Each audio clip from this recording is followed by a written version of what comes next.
एक सच्ची घटना सुनिए एक संत की। वे एक बार वृंदावन गए और वहाँ कुछ दिन घूमे फिरे, दर्शन किए। जब वापस लौटने का मन किया तो सोचा भगवान को भोग लगाकर कुछ प्रसाद लेता चलूं। संत ने रामदाने के कुछ लड्डू खरीदे, मंदिर गए, प्रसाद चढ़ाया और आश्रम में आकर सो गए। सुबह ट्रेन पकड़नी थी। अगले दिन ट्रेन से चले। सुबह वृंदावन से चली ट्रेन मुगलसराय स्टेशन तक आने में शाम हो गई। संत ने सोचा अभी पटना तक जाने में 3-4 घंटे और लगेंगे। भूख लग रही है। मंगलसराय में ट्रेन आधे घंटे रुकती है। चलो हाथ पैर धोकर संध्या वंदन करके कुछ खा लिया जाए। संत ने हाथ पैर धोए और लड्डू खाने के लिए डब्बा खोला। उन्होंने देखा लड्डू में चींटे लगे हुए थे। उन्होंने चींटों को हटाकर 1-2 लड्डू खा लिए। बाकी बचे लड्डू प्रसाद बांट दूंगा, ये सोचकर छोड़ दिए।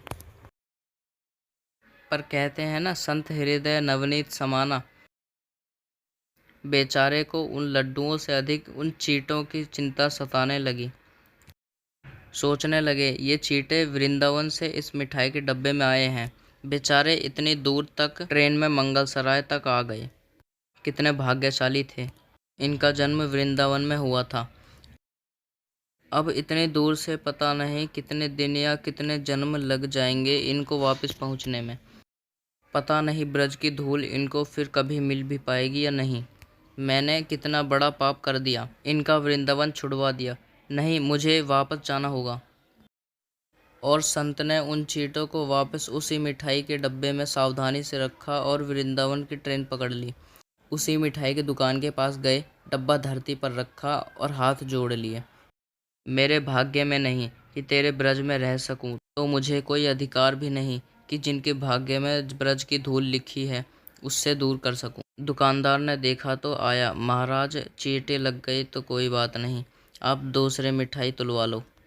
संत ने कहा, भैया मिठाई में कोई कमी नहीं थी, इन हाथों से पाप होता होता रह गया, उसी का पश्चाताप कर रहा हूँ। दुकानदार ने जब सारी बात जानी तो संत के पैरों के पास बैठ गया, भावुक हो गया। इधर दुकानदार रो रहा था, उधर संत की आंखें गीली हो रही थी। बात भाव की है, बात भाव की है, बात निर्मल मन की है, बात ब्रज की है, बात मेरे वृंदावन की है, बात मेरे नटवर नागर और उसकी राधा रानी की है, बात कृष्ण की राधा रानी की है।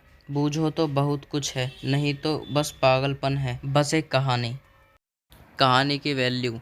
घर से जब भी बाहर जाएं तो घर में विराजमान अपने प्रभु को जरूर मिलकर जाएं, और जब लौट कर आए तो उनसे ज़रूर मिले, क्योंकि उनको भी आपके घर लौटने का इंतज़ार रहता है।